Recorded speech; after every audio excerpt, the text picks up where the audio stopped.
تو اب ہارون صاحب ظاہر ہے یہ 200 ملین کی مزید ابھی انویسٹمنٹ بھی یہ لے کر آ رہی تھی کمپنی، پھر جو ہماری اسٹیل کی پروڈکشن تھی، کوالٹی پروڈکشن، اس میں بھی ابھی اضافہ ہونا تھا.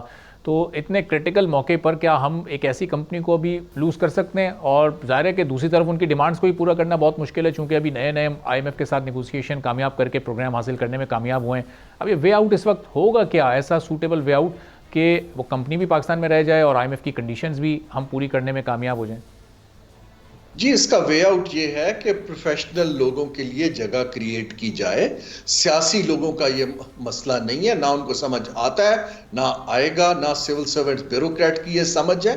جن لوگوں نے یہ گلوبلی، جن کو economic argument I M F کا سمجھ آتا ہے، جن لوگوں کو گلوبل اکنامک زونز کی سمجھ ہے، جو چین کو سمجھتے ہیں، وہ بیٹھ کے ایک پیکیج بنائیں جو ساری پارٹیوں کے ساتھ میڈیٹ کر کے ایک اگریمنٹ دیا جائے.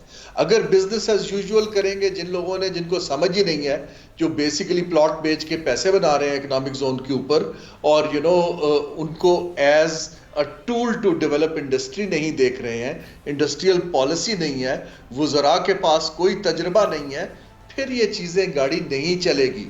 آئی تھنک ارجنٹ نیڈ یہ جو کمیٹیاں وزیروں کی بنا رہے ہیں، اس کی بجائے اگر پروفیشنلز کی بنائی جاتی جن پہ مارکیٹ بھی اعتبار کرتی، انٹرنیشنل ادارے بھی اعتبار کرتے، تو ایک ورکبل سولوشن نکالا جا سکتا ہے. کوئی ایسی بات نہیں ہے، لیکن آپ کو سمجھ ہونی چاہیے کہ چین کا انسینٹو کیا ہے، انٹرپرائز کا کیا ہے، اکنامک زون کے فلاز کیا ہیں، اور آئی ایم ایف کہہ کیا رہا ہے.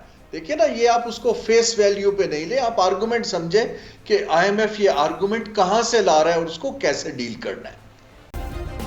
سبسکرائب کریں اور بیل دبائیں تاکہ کوئی خبر رہ نہ جائے.